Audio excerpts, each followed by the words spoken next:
I think I'm losing my mind. Halo semuanya, Assalamualaikum warahmatullahi wabarakatuh. Kami mahasiswa Universitas Pamulang dari kelas 06 SKE 002 Untuk memenuhi tugas mata kuliah akuntansi keuangan lanjutan 2. Kami akan mempresentasikan tentang materi konsolidasi perubahan kepemilikan dan penjualan saham oleh perusahaan A. Dengan saya Kusno Kotima. Saya Hanimah Ratu Solihah. dengan saya Hairul Falah. Dan saya Halimah Graini. Konsolidasi perubahan kepemilikan. Hubungan antara perusahaan induk dan perusahaan anak akan lebih mudah terlaksanakan dengan cara kepemilikan saham daripada dengan cara merger atau konsolidasi, khususnya apabila dilihat dari segi dana yang diperlukan.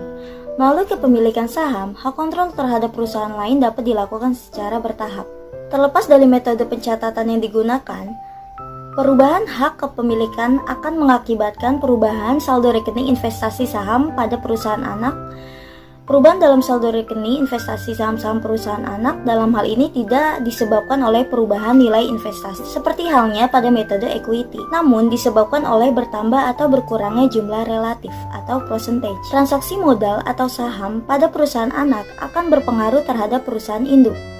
Pengeluaran atas saham baru atau emisi saham pada perusahaan anak akan menimbulkan berkurangnya hak kepemilikan saham perusahaan induk. Metode harga perolehan dalam konsolidasi dapat dilakukan pada saat yang pertama itu perusahaan induk mengakui adanya pendapatan hanya terhadap dividen atas saham yang dibagikan perusahaan anak. Yang selanjutnya itu laba atau rugi timbul jika sebagian atau seluruh saham yang dimiliki dijual. Yang terakhir ada kenaikan atau penurunan laba yang ditahan oleh perusahaan induk.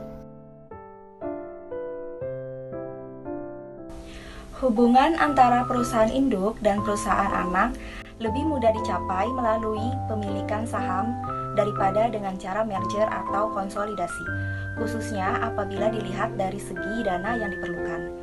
Melalui kepemilikan saham, hak kontrol terhadap perusahaan lain dapat dilakukan secara bertahap.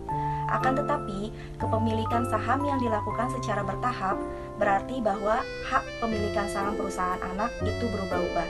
Hal ini mengakibatkan timbulnya persoalan-persoalan khusus di dalam susunan neraca konsolidasi. Pada dasarnya, penghasilan pra-akuisisi bisa disebut juga purchase income, yang dapat dieliminasi dari pendapatan konsolidasi dengan salah satu dari dua metode.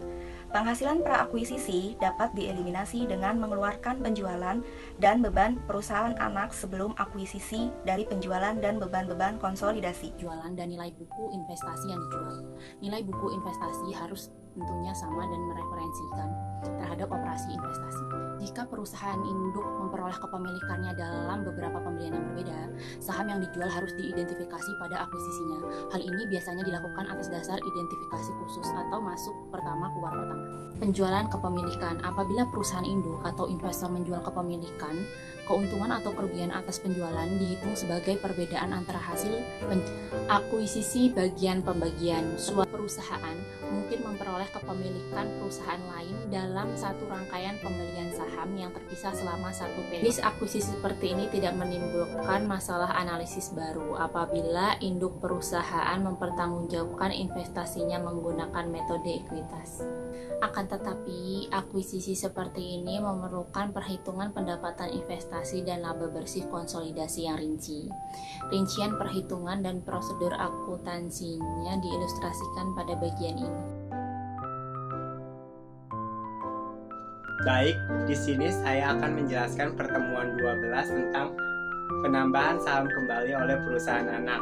Maksudnya gimana sih? Ya, perusahaan anak melakukan penjualan saham lagi gitu loh. Perusahaan anak yang melakukan penjualan saham tambahan, hal tersebut dapat memperluas operasi perusahaan anak itu sendiri melalui pendapatan eksternal. Hal tersebut juga pasti selalu dikendalikan oleh perusahaan induk. Dan perluasan operasi perusahaan anak juga dapat dilakukan dengan penerbitan saham perusahaan anak itu sendiri kepada publik. Sebagai contoh, perusahaan anak yang melakukan penjualan saham tambahan, contoh di sini diasumsikan bahwa PT Polan memiliki 80% kepemilikan PT Ski dan investasi PT Polan kepada PT Ski sebesar 180 juta tercatat tanggal 1 Januari 2017. 80% ekuitas pemegang saham PT Sky sebesar 200 juta ditambah dengan goodwill yang belum diamortisasi sebesar 20 juta. Nah, bagaimana pencatatannya? Total ekuitas pemegang saham 200 juta dapat diperhitungkan dengan modal nominal 10.000 yaitu 100 juta, tambahan modal store 60 juta, dan saldo laba 40 juta. Seperti itu. Wassalamualaikum warahmatullahi wabarakatuh.